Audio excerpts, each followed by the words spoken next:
क्या कभी सोचा है कि एक मामूली सी तस्वीर किसी महान लेखक के पूरे जीवन दर्शन का राज खोल सकती है? आज हम एक ऐसी ही तस्वीर की पहेली को सुलझाने वाले हैं, जिसमें एक बहुत बड़ी कहानी छिपी है। एक महान लेखक और उनके फटे हुए जूते की कहानी। तो चलिए इस तस्वीर में छिपे रहस्य को ढूंढते हैं। हमारे सामने है महान कथाकार प्रेमचंद अपनी पत्नी के साथ। पहली नज़र में तो सब कुछ बिल्कुल सामान्य लगता है, उनका चेहरा, उनके कपड़े। लेकिन जरा रुकिए, उनके पैरों की तरफ गौर से देखिए। क्या आपको कुछ अजीब दिखा?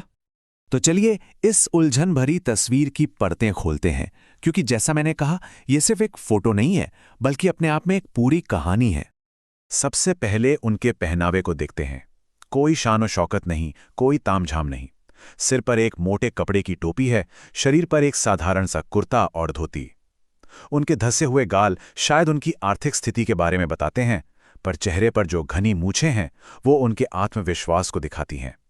ये तस्वीर एक ऐसे इंसान की है जो सादगी में जीता था। और यही बात तो उन्हें खास बनाती है। प्रेमचंद उन लोगों में से नहीं थे जो फोटो के लिए कपड़े बदलते हैं। मतलब वो जैसे अंदर से थे वैसे ही बाहर से दिखते थे। जो असल जिंदगी में, वही कैमरे के सामने। कोई बनावट नहीं, कोई दिखावा नहीं, एकदम रियल। अच्छा, अब कपड़ों से हटकर जरा उनके चेहरे पर गौर करते हैं, और खास तौर पर उनकी उस मुस्कान पर जो मुस्कान होकर भी पूरी तरह से मुस्कान नहीं है। और यही इस कहानी का दूसरा बड़ा सुराग है। लेखक कहते हैं कि ये कोई खुशी वाली मीठी सी मुस्कान नहीं है। इसमें उपहास है, व्यंग्य है। ये एक ऐसी मुस्कान है जो मानो दुनिया पर कोई ताना कस रही हो। ऐसा लगता है जैसे फोटोग्राफर ने जब रेडी प्लीज कहा होगा तो उन्होंने बड़ी मुश्किल से दर्द के किसी गहरे कुएं से मुस्कान को धीरे धीरे खींचकर ऊपर लाने की कोशिश की होगी, लेकिन शायद बीच में ही कैमरा क्लिक हो गया। ये एक बहुत ही अजीब और अधूरी सी मुस्कान है। और अब हम आते हैं उस सबसे बड़े रहस्य पर, उस एक चीज पर जिसने लेखक का ध्यान खींचा और इस पूरे लेख को जन्म दिया, यानी जूते का रहस्य। उनके बाएं पैर के जूते को देखिए। कैनवस का जूता है जिसमें एक बड़ा सा छेद हो गया है, और उस छेद से उनकी उंगली बाहर झांक रही है। सोचिए, इतनी बड़ी हस्ती फोटो खिंचवा रही है और जूता फटा हुआ। लेखक की नजर बस इसी पर अटक कर रह जाती है। जरा सोचिए, अगर हमें कभी कोई फोटो खिंचवानी हो तो हम क्या करते हैं? अच्छे से अच्छे कपड़े निकालते हैं, बेस्ट जूते पहनते हैं, है ना? अगर जूते फटे हों तो हम शायद फोटो खिंचवाने का आइडिया ही ड्रॉप कर दें। और यही बात लेखक को हैरान कर देती है। अरे भाई, लोग तो फोटो के लिए क्या क्या नहीं करते। उधार का कोट ले आते हैं, उधार की गाड़ी के सामने खड़े हो जाते हैं, कुछ तो परफ्यूम लगाकर फोटो खिंचवाते हैं, मानो तस्वीर से भी खुशबू आएगी। तो फिर इतने बड़े उपन्यास सम्राट प्रेमचंद किसी से जूते तक उधार नहीं मांग सके।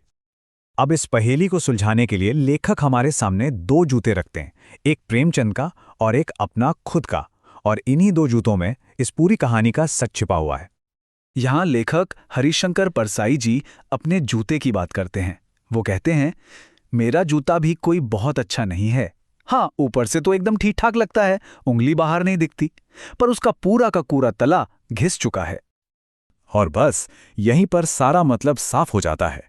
प्रेमचंद का जूता फटा है, उंगली बाहर दिख रही है, पर उनका पैर जमीन की चोट से बचा हुआ है। वो सच्चाई को छुपा नहीं रहे।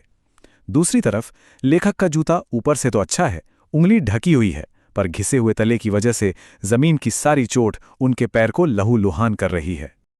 तो फर्क क्या है? फर्क है पर्दे का, मतलब दिखावे का।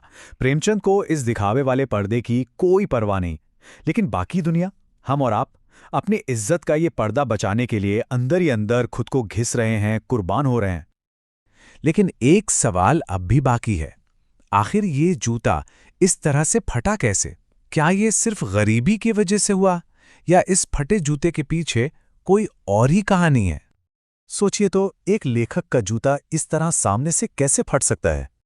लेखक एक बहुत ही जरूरी बात कहते हैं कि बहुत ज्यादा चलने से जूता फटता नहीं है, वो बस नीचे से, यानी उसका तला घिस जाता है। तो फिर जूता फटा कैसे?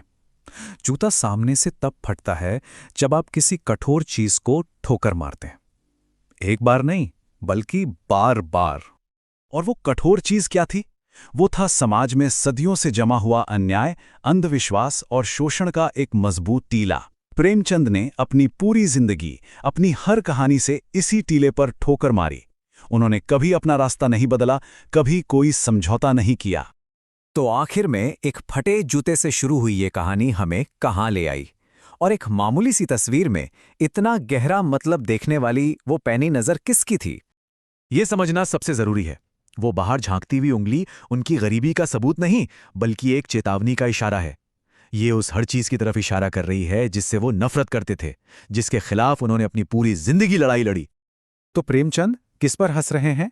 लेखक कहते हैं वो हम सब पर हंस रहे हैं, उन लोगों पर जो सच्चाई का सामना करने के बजाय अपनी कमियों को छुपाने के चक्कर में और दिखावे के लिए अंदर से खुद को खत्म कर रहे हैं। और ये शानदार विश्लेषण हमें दिया है हिंदी साहित्य के महान व्यंग्यकार हरिशंकर परसाई ने। उनकी यही तो खासियत थी, एक साधारण सी तस्वीर में समाज का इतना गहरा सच देख लेना। ये हमें सोचने पर मजबूर करता है ना, कि हम कितनी बार अपनी उंगली छुपाने के लिए अपना तलवा घिसाते हैं।